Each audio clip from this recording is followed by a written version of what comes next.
दोस्तों, आज हम आपको बताने जा रहे हैं कि एक सीख ही ऐसी होती है जो इंसान की दुनिया बदल देती है। बड़े नसीब वाले होते हैं वो लोग जिन्हें कोई सच्चा सीख देने वाला मिल जाता है। और इस संसार में सबसे अच्छी सीख सिर्फ एक अच्छे माता पिता ही दे सकते हैं। कभी किसी चीज की कमी महसूस नहीं होने देते। बेटे की जरा सी खुशी के लिए माता पिता अपना सब कुछ निछावर कर देते हैं। जब छोटी सी चोट लग जाती है बेटे को तो माता पिता कितने बेचैन हो जाते हैं। बेटा अपने माता पिता के कपड़ों को कितनी बार गंदा करता है, लेकिन माता पिता कभी कोई शिकायत नहीं करते। लेकिन दोस्तों, जब वही माँ बाप बूढ़े हो जाते हैं तो एक बेटा उनके साथ कैसा व्यवहार करता है? क्या एक बेटा अपने बाप के लिए वह सब कुछ करता है जो कभी उसके बाप ने अपने बेटे के लिए किया था? दोस्तों, माता पिता को इस धरती का भगवान माना जाता है। भगवान को किसने देखा है? इस धरती के साक्षात भगवान तो अपने माता पिता है। आप भगवान को एक लोटा जल भले ही न चढ़ाएं, लेकिन माता पिता की सेवा करके देखिए आपको कितना सुकून मिलेगा। जितना सुकून आपको घंटे पूजा पाठ करने के बाद नहीं मिलेगा, वह सुकून आपको माँ बाप की सेवा करने के बाद मिलेगा। दोस्तों, ये कहानी एक सरकारी नौकरी करने वाले एक साधारण मनुष्य की है, और जिनका नाम पवन कुमार था, जो शहर में अपनी ड्यूटी पूरी करके जब घर की तरफ आते थे, तो रास्ते में रोज उन्हें एक बच्चा भीख मांगते हुए मिल जाता था, जो उनसे कहता था कि बाबूजी, मुझे बहुत जोर की भूख लगी है, कुछ पैसे दे दीजिए। तो पवन कुमार जी को उसे पर दया आ जाती, और उसे रोज 10 रुपए या कभी 100 रुपए भी दे दिया करते थे। एक दिन की बात है कि पवन कुमार जी की ऑफिस की छुट्टी थी, तो उस दिन पवन कुमार जी अपनी पत्नी सावित्री के साथ मंदिर गए हुए थे। लेकिन वह लड़का रोजाना की तरह उस दिन भी पवन कुमार जी के आने का इंतजार करता रहा था। लेकिन जब दोपहर से लेकर के शाम होने लगी तो वह लड़का निराश होकर के वहां से जाने लगा। तभी उसे दूर से पवन कुमार जी और अपनी पत्नी के साथ नजर आ गए। वह उन्हें किसी दूसरे रास्ते से जाते हुए दिखाई दिए। उसने दौड़ करके उन्हें जोर से आवाज लगाई कि बाबूजी, बाबूजी। पवन कुमार जी को तो नहीं, पर उनकी पत्नी जो सावित्री थी उनको किसी की आवाज सुनाई दी।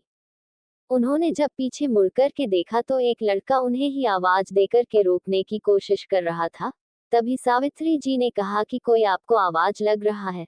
तभी पवन कुमार जी को याद आया कि आज उन्होंने उस लड़के को खाने के लिए पैसे नहीं दिए हैं। फिर उन्होंने अपनी गाड़ी को किनारे खड़ी किया और उसके पास आने का इंतजार करने लगे। जब वह लड़का पास आया तो उन्होंने उसे 50 रुपए निकाल करके दे दिए। ये देख कर के सावित्री जी बोली, इसे पैसे क्यों दे रहे हैं? तो उस लड़के ने कहा कि मैम साहब, मेरा नाम गोलू है और मैं अनाथ हूँ, मेरे माता पिता नहीं है, और इसलिए मैं भीख मांग करके खाता हूँ। ये कहते हुए उस लड़के की आंखें भर आई। तो सावित्री जी अपने पर्स से 500 रुपए निकाल करके उस लड़के के सिर पर हाथ रखते हुए उसे दे दिए और कहने लगी, ये लो बेटा, इन पैसों से कुछ काम कर लेना, लेकिन आज के बाद कभी भी भीख मांग करके नहीं खाना, क्योंकि एक बार भीख मांगने का मतलब 100 बार मरने करने के समान होता है। सावित्री जी की कही हुई बात गोलू के दिल को छू गई। उसने उसके द्वारा दिए गए सारे पैसे अपनी जेब में रख लिए और मन ही मन खुद से सवाल जवाब करते हुए आगे चलने लगा।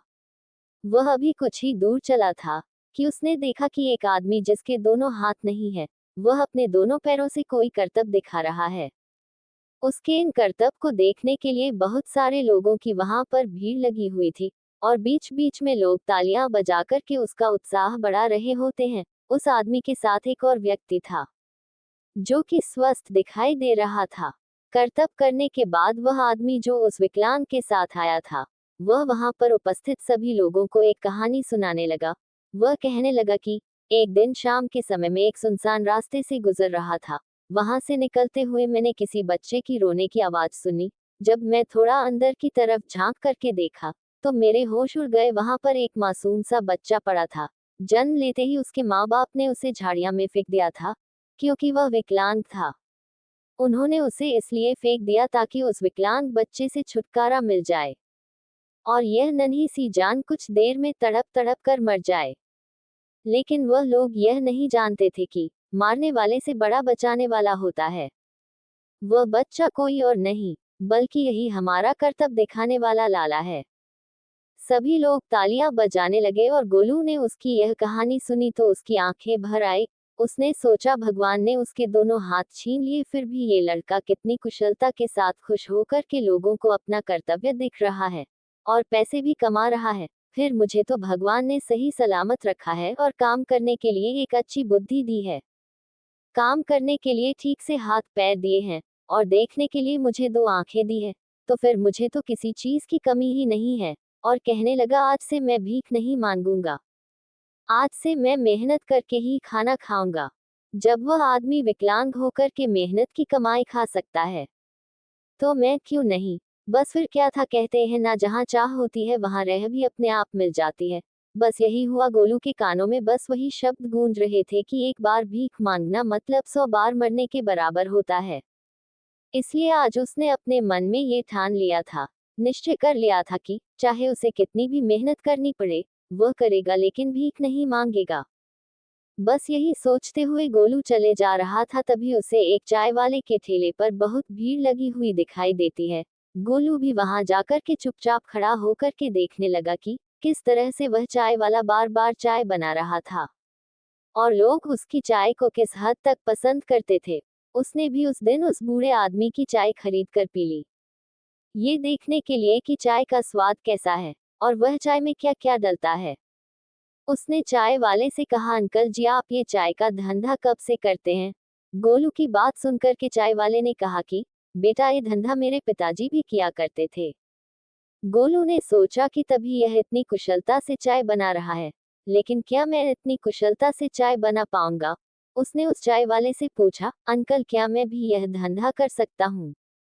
उस चाय वाले ने कहा कि हाँ बेटा, बिल्कुल कर सकते हो, लेकिन यहाँ आसपास मत करना, क्योंकि मेरा ठेला बहुत पुराना है और यहाँ पर सारे मेरे ग्राहक बंधे हुए हैं। तुम कहीं दूसरी जगह ही काम करना।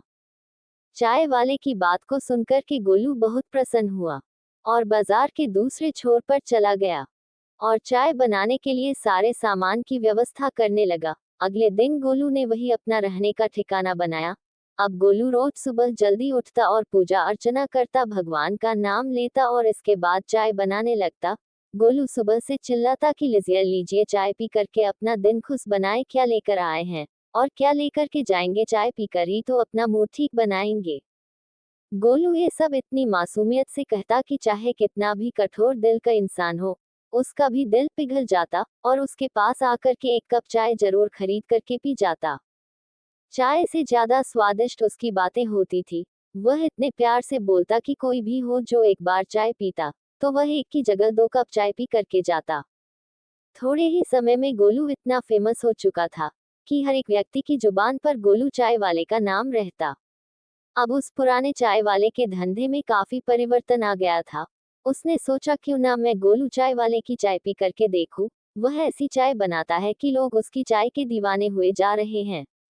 जब वह चाय वाला गोलू की दुकान पर आया तो गोलू ने उन्हें बड़े ही सम्मान के साथ अपनी दुकान पर बैठाया और गोलू ने उन्हें चाय पिलाई। जब वह उस चाय का पैसा देने लगा तो गोलू ने कहा, नहीं अंकल जी, आपसे ही मैंने ये काम सीखा है, इसीलिए आप मेरे गुरु हुए। और गुरु से क्या कोई शिष्य कभी पैसे लेता है?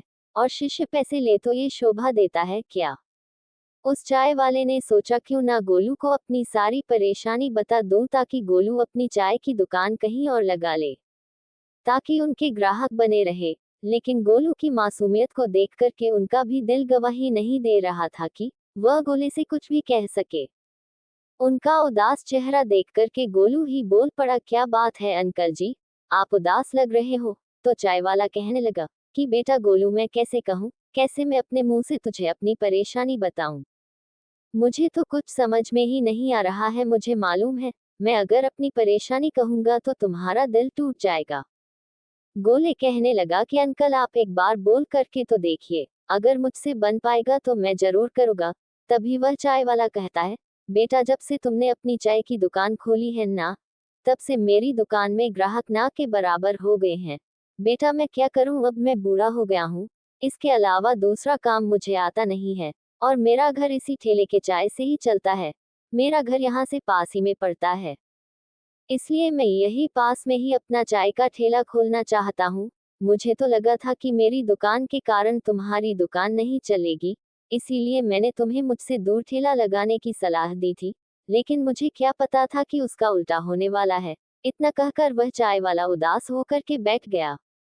उन्हें इतना उदास देखकर के गोलू उनके हाथों को अपने हाथों में लेते हुए कहने लगा, बस इतनी सी बात है अंकल जी, इस परेशानी को तो हम चुटकी भर में हल कर देते हैं।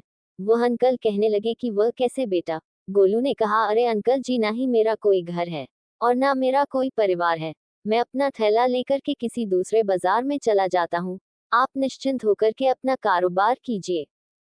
गोले की बातें सुनकर के वह चाय वाला आश्चर्यचकित होकर के गोलू को देखता रह गया। उसके मुंह से एक शब्द भी नहीं निकल पाया और वह मन ही मन गोलू को आशीर्वाद देते हुए शर्मिंदगी से अपना सिर झुकाए वहां से चला गया। दोस्तों, अगले दिन ही गोलू ने अपना सारा सामान समेट लिया और दूसरे शहर का रास्ता पकड़ लिया। अब वह वहां से कहाँ जाए, उसे तो कुछ भी समझ में नहीं आ रहा था। उस दिन उसे अपने माता और पिता की कमी खल रही थी। वह सोच रहा था कि काश आज उसके भी माता पिता होते, उसका भी अपना परिवार होता और वह भी कह सकता था कि मेरा भी परिवार है। लेकिन अफसोस कि उसके पास अपना कहने के लिए कोई भी नहीं था। वह एकदम अकेला था। फिर उसने स्वयं को हिम्मत दी और मन ही मन निर्णय लिया कि वह एक दिन इस वक्त को बदल कर रहेगा। उसने अपने आंसुओं को पोंछ लिया और पहुंच गया दूसरे शहर में और मन ही मन कहने लगा कि अब तो आप बहुत खुश रहना अंकल जी, अब तो आपके ग्राहक मेरे पास नहीं आएंगे। उसने फिर से भगवान का नाम लिया और लग गया अपने काम में। वहां भी वह यही लाइन दोहराता जो लाइन में पहले बोलता था। गोले के उन मासूम भरे शब्दों से प्रभावित होकर के लोग वहां रुकने लगे और सोचते, एक कप चाय ही तो पीनी है, यहाँ पिए या कहीं और जाकर के पिए, क्या फर्क पड़ता है, अगर इस मासूम के पास ही पी लेंगे तो इसका भी भला हो जाएगा। यही सोच करके कुछ लोग उसके पास चाय पीते तो कुछ उसकी वह मासूमियत भरी लाइनें को बार बार सुनने के लिए बोलने लगते, उसे कहते और चाय का मजा लेते। गोलू धीरे धीरे वहां भी अपनी चाय के लिए प्रसिद्ध हो गया। अब तो कई बड़े अमीर घरों से लोग अपने घर की छोटी मोटी पार्टी में गोलू चाय वाले को अपने घर पर ऑर्डर देने लगे, जिससे गोलू की अच्छी खासी कमाई होने लगी। 7-8 महीने काम करने के बाद अब गोलू ने इस शहर में एक छोटा सा फ्लैट खरीद लिया और धीरे धीरे अपना घर भी बनवाने लगा। उसने नीचे पूरी दुकान और ऊपर अपने रहने के लिए घर बनवा लिया और देखते ही देखते गोलू चाय वाले की 2 मंजिल से 3 मंजिल की बिल्डिंग बन करके तैयार हो गई। उसके विवाह के लिए अच्छे अच्छे घरों से रिश्ते भी आने लगे। कुछ समय बाद उसने एक सुशील संस्कारी लड़की को देख करके अपना विवाह भी कर लिया था। उधर जो पवन कुमार जी थे और उनकी पत्नी सावित्री जी थी, वह धीरे धीरे बूढ़े हो चले थे। उन्होंने भी अपने दोनों बेटों को खूब पढ़ाया लिखाया और इस काबिल बना दिया कि दोनों ही बेटे जो उनके थे अपने पैरों पर खड़े हो गए और पवन कुमार जी ने अपने दोनों बेटों की शादी भी करवा दी थी। दोनों बेटों और उनकी पत्नी अपने माँ बाबू जी से दूर दूसरे शहर में रहते थे। कुछ समय बाद दोनों बेटों के घर बच्चे भी हो गए थे। जब भी सावित्री जी का मन करता तो वह अपने पोते पोतियों से मिलने अपने बेटे बहू के पास चली जाती थी, लेकिन उनके बेटे बहू उनके पास त्योहार पर भी मिलने के लिए नहीं आते थे। पवन कुमार जी तो अपने मन को किसी तरह मना लेते कि बच्चों को आजादी से जीने दो, लेकिन सावित्री जी को अपने पोतों और पोतियों की बहुत याद आती थी। इसीलिए बहू के द्वारा कई बार अपमानित होकर के भी बच्चों से मिलने के लिए चली जाती थी।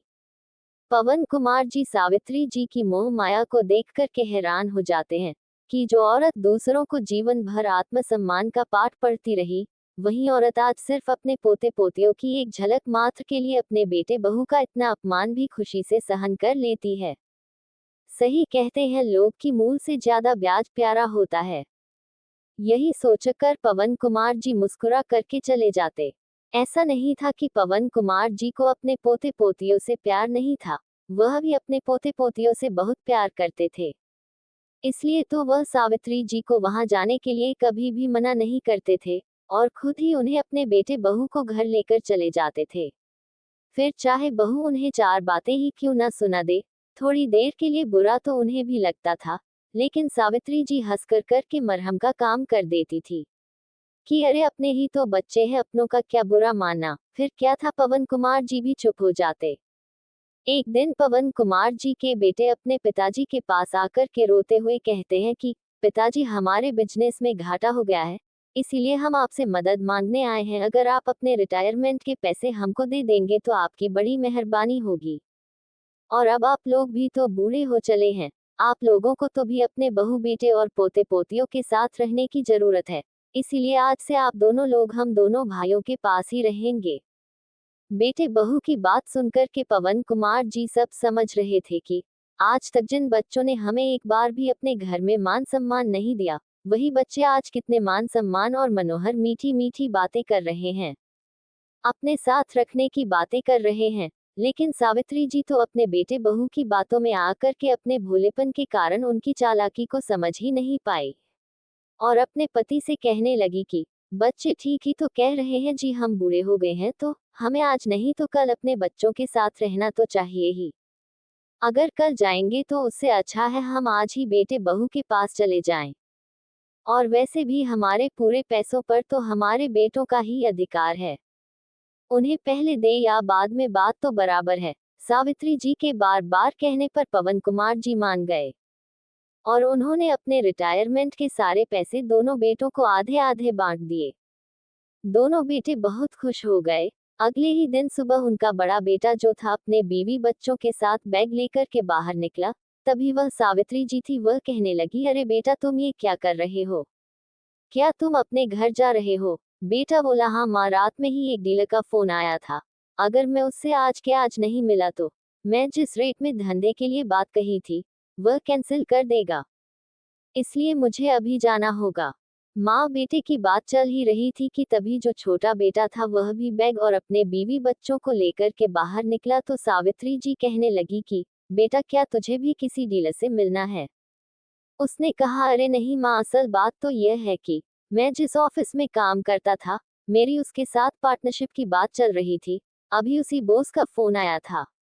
उसने कहा है कि अगर मैं आज के आज ही अपने बिजनेस के पैसे नहीं लाऊंगा तो वह मुझे अपने बिजनेस से हटा देगा, इसीलिए मुझे भी जल्दी ही जाना पड़ रहा है। तभी सावित्री जी बोली, अरे वह सब तो ठीक है, परंतु हम दोनों को कौन लेकर के जाएगा, इसके बारे में क्या सोचा है? तुम लोगों ने दोनों भाई एक दूसरे को देखने लगे। तभी जो बड़ा बेटा था वह कहने लगा, अरे माँ आप क्यों चिंता करती हो, हम लोग आएंगे ना आप लोगों को लेने के लिए, और आप लोग कहीं दूसरे घर में थोड़े ही रहते हो और ना ही आप लोगों को हमारी तरह किराए के कमरे में रहने का किराया देना पड़ता है। अभी आप लोग मजे से रहिए, हम दोनों भाइयों में से जिसको भी समय मिलेगा आप लोगों को आकर के ले जाएंगे। तभी सावित्री जी बोली, अरे बेटा हम सब तो एक ही घर में थे, तुम लोग रात में ही बता देते तो हम दोनों भी तुम्हारे साथ चलने के लिए तैयार हो जाते। अरे माँ, हमें लगा आप लोग सो गए होंगे और रात भी बहुत ज्यादा हो गई थी, इसीलिए आप लोगों को जगाना ठीक नहीं समझा। कोई बात नहीं है माँ, आप तब तक अपनी सभी सहेलियों से मिल लेना और सामान भी पैक करके रख लेना, ताकि हमें बार बार गांव के लिए ना आना पड़े। इतना कहकर के दोनों बेटे बहू अपनी माता के पैर छू कर के बाहर निकल गए। सावित्री जी अपने बेटों को आशीर्वाद देती रही कि उनके बच्चे कितने समझदार हो गए हैं। अभी तक पवन कुमार जी सो करके भी नहीं उठे थे। जब वह सो करके उठे तो देखा पूरा घर शांत और खाली खाली सा लग रहा था। उन्होंने सावित्री जी को आवाज लगाई, सावित्री सावित्री अभी आई कहती हुई सावित्री जी गर्म पानी लेकर के अपने पति के पास आ गई। तो उन्होंने पूछा, पूरा घर सूना सूना क्यों लग रहा है, बच्चे कहाँ हैं? सावित्री जी ने मायूस होकर के जवाब दिया, वह दोनों तो अपने अपने बीवी बच्चों को लेकर के चले गए हैं, क्योंकि उन्हें जरूरी काम आ गया था और मुझसे बोल करके गए हैं कि पापा से हमारी तरफ से माफी मांग लेना। देख रहे हैं जी हमारे बच्चे आजकल कितने समझदार हो गए हैं। सावित्री जी की निस्वार्थ प्रेम से भरी बातें सुनकर के पवन कुमार जी की आंखों में आंसू आ गए कि मेरी पत्नी कितनी भोली है, इसे तो अपने बेटों का लालच और स्वार्थ कुछ भी समझ में नहीं आ रहा है। लेकिन वह अपने बेटों की सच्चाई बात करके अपनी पत्नी को दुखी नहीं करना चाहते थे, पर वह अपने बेटों की मक्कारी को अच्छी तरह से समझ रहे थे कि वह लोग यहाँ सिर्फ पैसे लेने के लिए ही आए थे और पैसे मिलते ही वह सब के सब गायब हो गए। उन्हें अपने माँ बाप से कोई लेना देना नहीं है, इसीलिए तो हमें अपने साथ लेकर के नहीं गए। ऐसे ही करते करते 1-2 महीने बीत गए। एक दिन पवन कुमार जी सीढ़ियों से गिर जाते हैं। उनकी पत्नी सावित्री उन्हें पास के अस्पताल में लेकर के गई। वहां जाने पर डॉक्टर ने बताया कि उनके कमर की हड्डी फ्रैक्चर हो गई है। उनका जल्दी से जल्दी ऑपरेशन करना पड़ेगा, वरना बहुत बड़ी परेशानी हो जाएगी। यदि ज्यादा देर हो गई तो शायद पवन कुमार जी कभी अपने पैरों पर खड़े नहीं हो पाएंगे। डॉक्टर की इस तरह की बातें सुनकर के सावित्री जी घबरा गई। उन्हें कुछ भी समझ में नहीं आ रहा था कि वह क्या करें। उनके पास जितने भी पैसे थे वह सब उन्होंने जमा करवाए। फिर अपनी सहेली को सारी बात बता दी। सहेली बोली, अरे सावित्री जी, जो तुमने अपने बेटों को पैसे दिए थे, अब तो पूरे 2 महीने लगभग बीत चुके हैं। अब तक वह दोनों बिजनेस में अच्छा खासा पैसा कमा भी लिए होंगे, तो क्यों ना तुम उनसे ही अपने पैसे मांग लो। इस तरह से इलाज भी हो जाएगा। अपनी सहेली की बात सुनकर के सावित्री जी को वह बात बड़ी उचित लगी, इसलिए उन्होंने तुरंत ही अपने बड़े बेटे के पास फोन लगाया और उसे सारी बात बताते हुए रोने लगी। बेटे ने कहा कि माँ, आप शांत हो जाए, अभी तो फिलहाल मेरे पास पैसे नहीं है, क्योंकि पापा ने जितने भी पैसे दिए थे वह तो सारे मैंने खर्च कर दिए हैं। अगर छोटे भाई के पास कुछ होंगे तो उससे बात करके देख लीजिए। मैं 2-4 दिनों के बाद आपको फोन करता हूँ। इतना कह करके उसने फोन रख दिया। सावित्री जी बड़े बेटे की बात सुनकर के दंग रह गई। उन्हें यकीन नहीं हो रहा था कि वह अपने जिन बेटों को समझदार बता रही थी, समय आने पर वही बेटे ऐसे जवाब देंगे।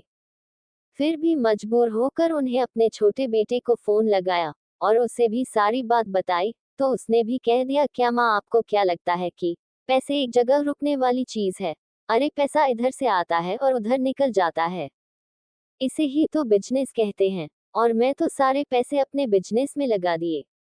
जब पैसों की मांग कर रही है तो मैं कहाँ से ला कर के दूं? मेरे पास तो पैसे की उम्मीद मत करना। उसने भी अपने पिता की तबीयत के बारे में बिना पूछे ही फोन काट दिया। अब सावित्री जी को समझ में नहीं आ रहा था कि वह क्या करें। जिन बेटों के लिए उन्होंने अपना सब कुछ लुटा दिया, बच्चे समय आने पर अपने माँ बाप को आंखें दिखा रहे हैं, यही सोच कर के सावित्री जी रो पड़ी। लेकिन फिर भी उन्होंने हिम्मत नहीं हारी और अपने सारे गहने जेवर बेच करके अपने पति का इलाज करवाने लगी। इसी समय के दौरान सावित्री जी ने उनको बताया कि किस तरह से उनके बच्चों ने उन्हें वहला फुसला करके सारे पैसे ठग लिए, और जब उन्हें पैसों की जरूरत पड़ी तो आंखें दिखा रहे हैं। सभी रिश्तेदारों ने उनके दोनों बेटों के पास फोन करके उन पर दबाव डाला कि उन दोनों को अपने माँ बाप की सेवा करनी ही पड़ेगी। क्या इसी दिन अपने बच्चों को पाल पोस करके बड़ा करते हैं कि वह उनकी बीमारी में काम आएंगे, उनके बुढ़ापे में सहारा बनोगे। और तुम दोनों भाइयों ने तो अपने पिता के रिटायर होने के बाद के सारे पैसे भी मांग लिए, और ऐसे तेवर दिखा रहे हो। तुमको अभी के अभी अपने पिता को अपने साथ लेकर के जाना होगा, वरना हम लोगों के पास दूसरा रास्ता भी है। रिश्तेदारों की धमकी देने पर जो बड़ा बेटा था अपने माँ बाबूजी को लेकर के गया और अच्छे अस्पताल में भर्ती कर दिया। अच्छी फीस और दवाई के खर्चे बहुत ज्यादा थे। 5 दिन में ही खर्च करके उसने तो अपने हाथ खड़े कर लिए और अपनी माँ से साफ साफ कह दिया कि पिताजी, इतने खर्चे हैं, मैं अकेला इतना खर्चा नहीं उठा सकता। सावित्री जी कहने लगी कि बेटा, छोटे बेटे से बोल दो, उससे भी मदद ले लो, उसे भी तो तेरे पिताजी ने पैसे दिए हैं। सावित्री जी के इतना कहने की देर थी कि उनके बेटे का गुस्सा फूट पड़ा। वह क्रोध के मारे चिल्लाता हुआ कहने लगा कि माँ, क्या आप लोगों ने चंद पैसे क्या दे दिए, हम पर बड़ा एहसान कर दिया, जो बार बार एक तो सारी रिश्तेदारी में हमारी बेइज्जती करवा दी, फिर भी आपका पेट नहीं भरा तो आए दिन बस अपने पैसों का दोष देती रहती हो। कितने पैसे चाहिए हमें? अभी के अभी दे दूंगा और फिर अभी अभी मेरे घर से तुम निकल जाओ, और फिर कभी अपनी शक्ल मत दिखाना मुझे। चिल्लाता हुआ बड़ा बेटा वहां से बाहर चला गया। बेचारी सावित्री जी आंसू बहाती हुई वहीं बैठी रही। क्या करे, उन्होंने जल्दी से घर के सारे कामकाज और अपने पति के लिए टिफिन में खाना पैक किया और अस्पताल के लिए जाने के लिए वहां से निकल पड़ी। वहां जाकर के अपने पति को खाना खिलाया। तब तक नर्स ने आकर के कहा कि मैडम, आपको डॉक्टर साहब से मिलना है। डॉक्टर साहब ने आपको बुलाया है, लेकिन आप यहाँ पर थी नहीं। तभी सावित्री जी दौड़ करके डॉक्टर के पास जाती है तो डॉक्टर ने कहा कि पवन कुमार जी के ऑपरेशन में करीब 2 लाख रुपए लगेंगे। 2 लाख रुपए का नाम सुनते ही सावित्री जी को चक्कर आने लगा।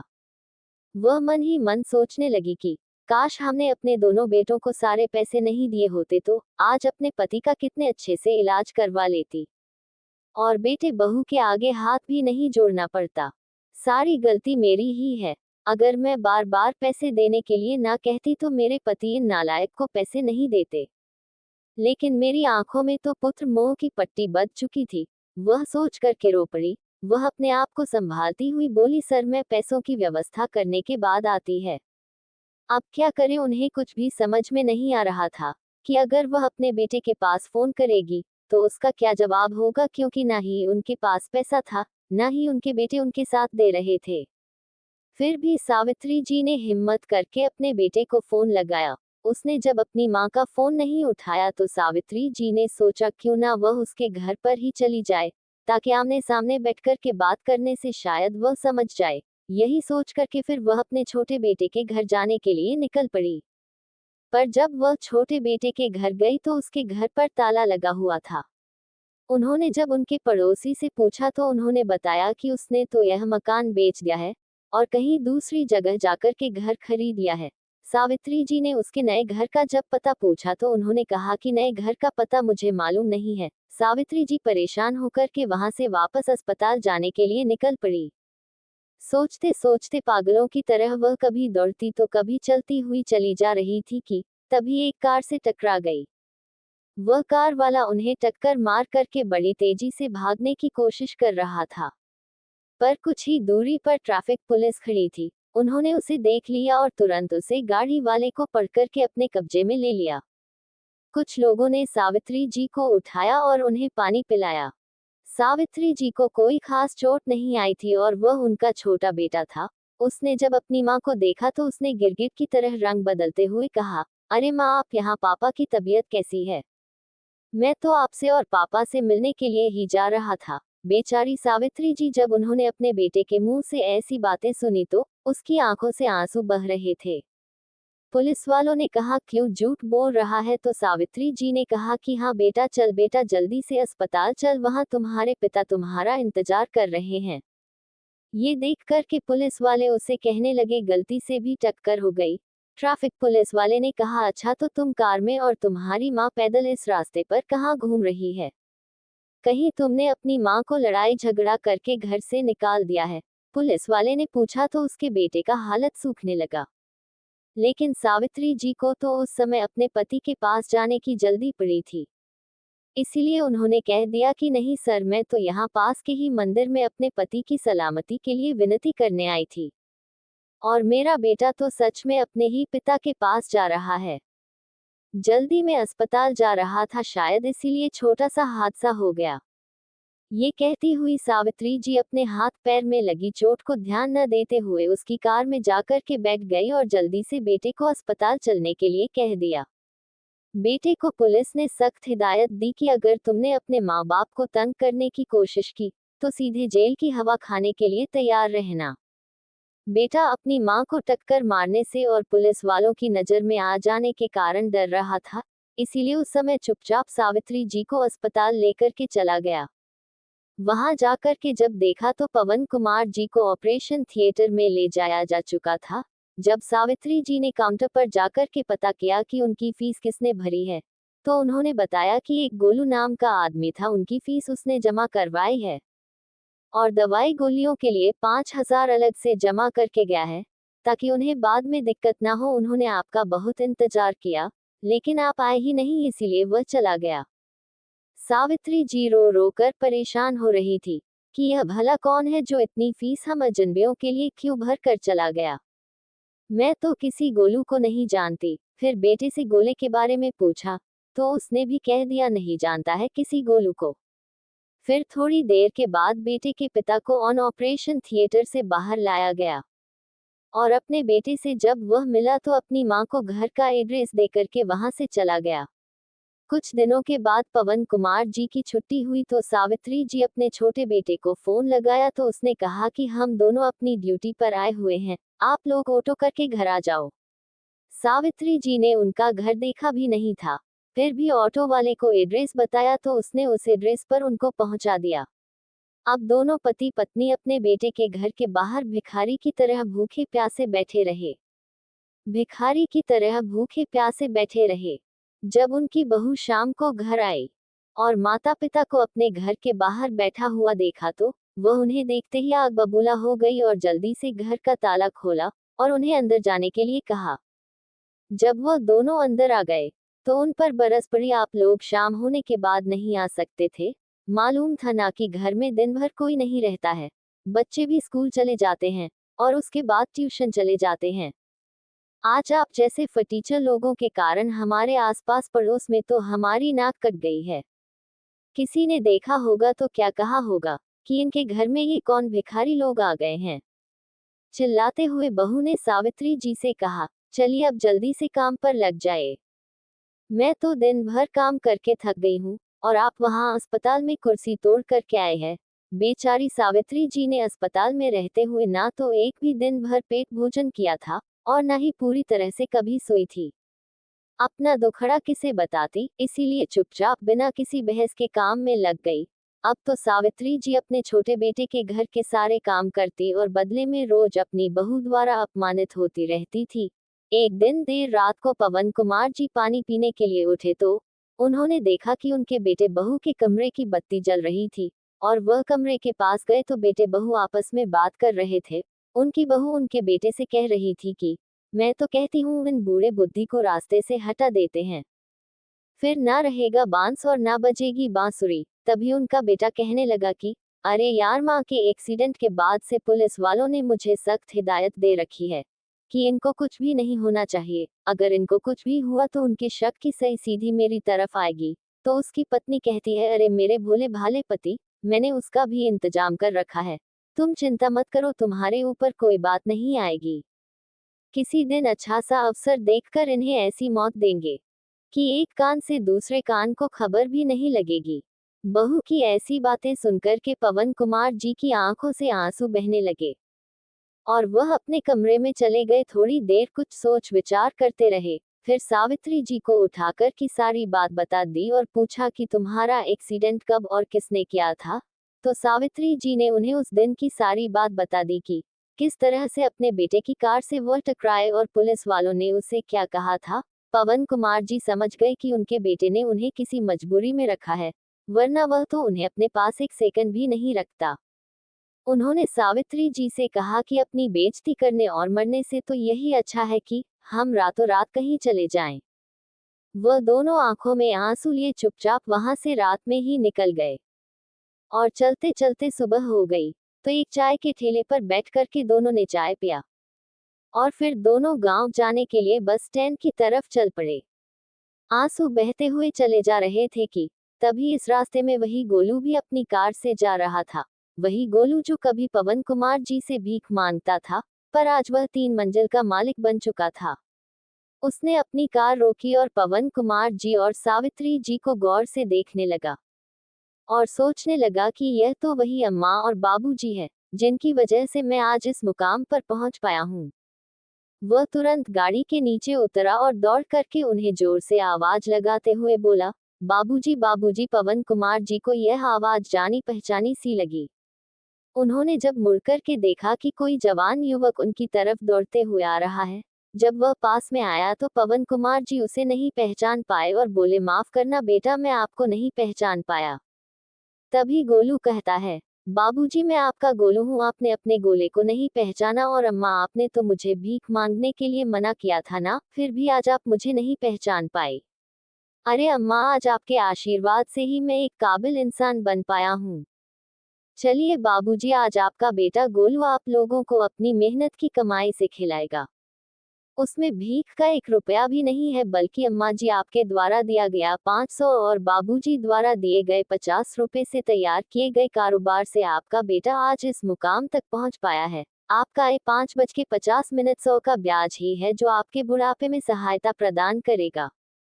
गोलू की बातें सुनकर के पवन कुमार जी और सावित्री जी की आंखों में आंसू आ गए और वह दोनों गोलू के साथ उनके घर के लिए चले गए। वहां जाकर के देखा तो गोलू की 3 मंजिल की इमारत को देखकर दंग रह गए। पवन कुमार जी और सावित्री जी गोलू की तरफ देख कर के खुश हो रहे थे। गोलू ने कहा, मैंने ही ऑपरेशन का बिल भरा था, क्योंकि वह उस समय अपनी पत्नी के साथ किसी से मिलने के लिए गया था। तभी उसे पता चला कि आपका पैसों के कारण इलाज नहीं हो पा रहा है। तो मैं वहां रुक करके आपका बड़ा इंतजार किया, पर आप नहीं आए और जब दोबारा गया, तो आप लोग वहां से जा चुके थे। अब पवन कुमार जी और सावित्री जी खुशी खुशी गोलू के घर में रहने लगे। वहां उन्हें खूब मान सम्मान मिलता और गोलू को भी माता पिताजी का प्यार मिला। इधर पवन कुमार जी के बड़ा बेटा जो था उसको कैंसर की बीमारी हो गई और वह बिस्तर पर पड़ा रहने लगा। और छोटा बेटा जो था उसको बिजनेस में घाटा होने के कारण अब वह भी नशे में धुत रहने लगा, जिसके कारण उसके बीवी बच्चे उसे छोड़कर के अपने पिता के घर जा चुके थे। आज भगवान ने उन दोनों को ऐसी दुर्गति कर दी थी कि अब दर दर भटकने के सिवाय उनके पास कुछ भी नहीं बचा था। इसीलिए सच कहा है किसी ने कि बोया बीज बबूल का तो आम कहाँ से खाएगा। जो जैसा बीज होता है उसे वैसा ही फल काटना पड़ता है। जो जैसा किसी के साथ करता है उसे वैसा ही भोगना पड़ता है। इसीलिए हमेशा अच्छा करो और अच्छा सोचो, इसलिए आपका जीवन भी अच्छा रहे। दोस्तों, ये कहानी आपको कैसी लगी है? एक प्यारा सा कमेंट करके अवश्य बताना। और यदि वीडियो आपको अच्छा लगा है तो इस वीडियो को लाइक शेयर करना और चैनल को सब्सक्राइब करना ना भूले। वीडियो को पूरा अंत तक देखने के लिए धन्यवाद दोस्तों।